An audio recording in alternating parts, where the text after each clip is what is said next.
All right, today we're still talking about how to kill your giant, and today we're focusing on how to be determined. All right, let's look at David. From the beginning, he wanted to go to war and he wanted to fight Goliath, but nobody believed in him. His own dad wouldn't even let him go. He said, "You're too small, go watch the sheep." And finally, he lets David go take food to his brothers. Finally, David gets there, he sees the giant, and he's like, "We have to fight this giant," right? And he gets scolded, he gets mocked, people laugh at him because he's like a kid. And here's these big warriors and they're afraid.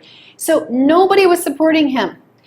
And I just want to say, sometimes no one is going to support you, and you still have to be determined that you're going to kill that giant. Because the enemy knows if we're serious or if we're going to just give up.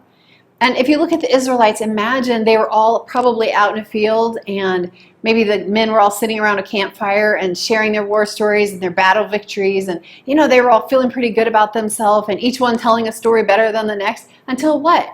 They heard the voice of Goliath, and he threw out that challenge, and they were gone, hiding behind a rock, hiding behind a boulder, hiding behind each other, but definitely afraid, and not anybody willing to face the giant.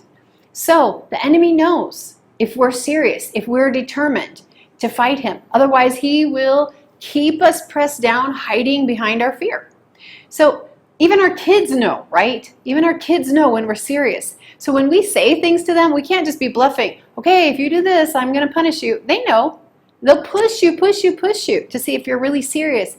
Even ants. Are you kidding me? You can put ant chalk around something. They somehow still magically get over it without dying. You have to put water in a plate, put a cup on the water, put your item on top of the cup. You got to be serious if you want to keep ants out.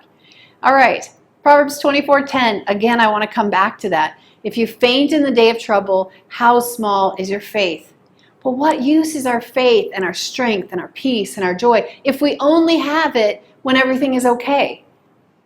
I mean, it's useful, right? We always need our faith and our peace and our joy. But if we don't have it when things get tough, then we don't have it at the right time. Because when there's a conflict, when there's no easy solution, that's when we need it the most. That's when we need to remember that God is our source. God is our strength. He is our ever-present help in time of trouble. He says that we should fix our eyes on Jesus, the author and finisher of our faith. So that means even when impossible situations happen, even when other people don't have faith to face the giant, we have to be determined. So as we're going the second mile, I just want to encourage us, we are all still children of the covenant. And God is a covenant-keeping God.